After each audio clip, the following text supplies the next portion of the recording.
Le projet a vu jour pendant la pandémie. Donc, je l'ai réalisé au laboratoire de professeur Chantal Dumoulin, avec qui a supervisé mon doctorat. Elle, à son laboratoire, elle avait conçu et développé un programme de réadaptation des muscles du plancher pelvien en groupe pour les femmes âgées, qui répondait notamment à une des priorités qui avait été établie par les femmes âgées elles-mêmes. Ce programme-là a été évalué et a été déterminé non inférieur au traitement qui est usuel, donc le traitement qui est fait en individuel. Alors, la prochaine étape, c'était d'aller l'implanter au sein des services de santé du Québec, donc d'aller voir dans des milieux cliniques pour pouvoir offrir ce type de programme-là. Mais la pandémie est arrivée. Donc, à ce moment-là, on est passé d'un projet plus d'implantation à un projet pilote pour aller évaluer une autre modalité.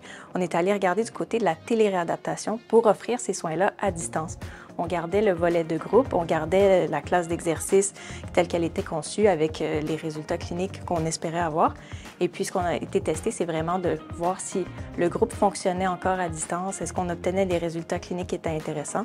Et c'est finalement ce projet-là qui a constitué mon doctorat. Dans le projet, comme c'était en téléréadaptation, on a utilisé ça pour rejoindre aussi des régions qui sont un peu plus éloignées.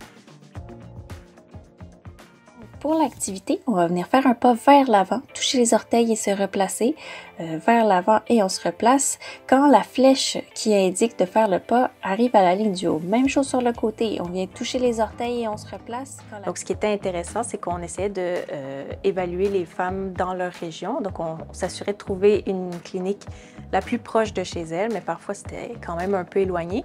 Mais elles étaient d'accord de le faire pour une fois, aller se faire évaluer une fois. Puis ensuite, elles pouvaient suivre les traitements de chez elles. C'est pour ça, dans le cadre du projet, on avait des femmes qui venaient de parfois Montréal, Québec et plus loin. Donc, c'était intéressant de pouvoir rejoindre des femmes de différentes régions qui ne se seraient jamais croisées. Avant de participer aux classes d'exercice, toutes les femmes sont évaluées pour s'assurer qu'elles sont en mesure de faire la contraction de façon volontaire et que la contraction est adéquate. Fait qu'à ce moment-là, il va y avoir une certaine éducation qui va être faite au moment de l'évaluation. Puis les personnes qui n'arrivent pas à contracter sur une commande verbale, par exemple, qui ont besoin d'assistance, soit de feedback pour leur dire « Ah, celle-là n'était pas correcte, on va la refaire », mais qu'elle n'est pas capable de discriminer, de savoir si la contraction est bonne ou non, ou qu'il y a une contraction qui est trop faible pour être faite, par exemple, contre la gravité, donc elles vont y arriver seulement couchées. Mais ça, ce ne seraient pas des candidates aux exercices en groupe. Ensuite, les femmes qui vont participer aux classes d'exercice, c'est sûr qu'on les accompagne pour s'assurer d'une bonne contraction. Donc, on peut donner des indications plus imagées, comme on essaye d'aspirer un spaghetti tiré avec une paille. Il y en a qui parlent d'une fermeture éclair. Donc, il y a plusieurs images qui nous aident à visualiser le mouvement puisqu'il n'est pas visible. Ce n'est pas une contraction qu'on peut observer quand une personne le fait devant nous. On a aussi des images qui peuvent aider à visualiser le mouvement. Notamment, il y a un GIF qui nous permet de voir la contraction avec ce qui se passe au niveau des organes à l'interne. Puis ça peut être vraiment aidant pour visualiser enfin le mouvement, comprendre ce qui se passe, puis essayer de le reproduire chez soi. On travaille beaucoup la respiration, donc on essaie de le coordonner, on le rappelle puisqu'on le voit sur les vidéos.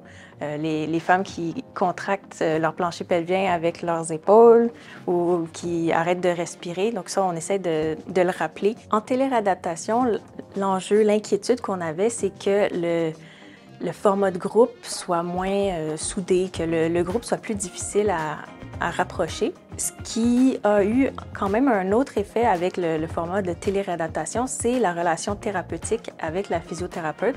Donc, on a été surprise de voir à quel point il y avait une relation thérapeutique forte qui s'était tissée à travers les rencontres. Et donc, ce qu'on a observé, c'est qu'en téléréadaptation, comme on faisait des breakout rooms, les conversations qui avaient lieu pendant quelques secondes, quelques minutes au début de la séance étaient faites vraiment dans la confidentialité. Puis finalement, les femmes se confiaient davantage, amenaient plus de sujets, se révélaient un peu plus. C'est sûr, c'est une étude pilote, mais il y a quand même un certain intérêt au niveau des cliniques à utiliser ces évidences-là, ces évidences scientifiques.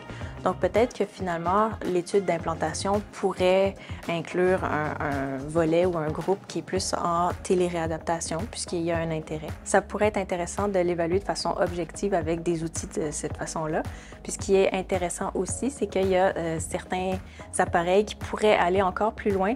Donc on peut travailler les muscles du plancher pelvien, on peut les intégrer dans des activités comme des pas en avant, mais aussi des activités cognitives.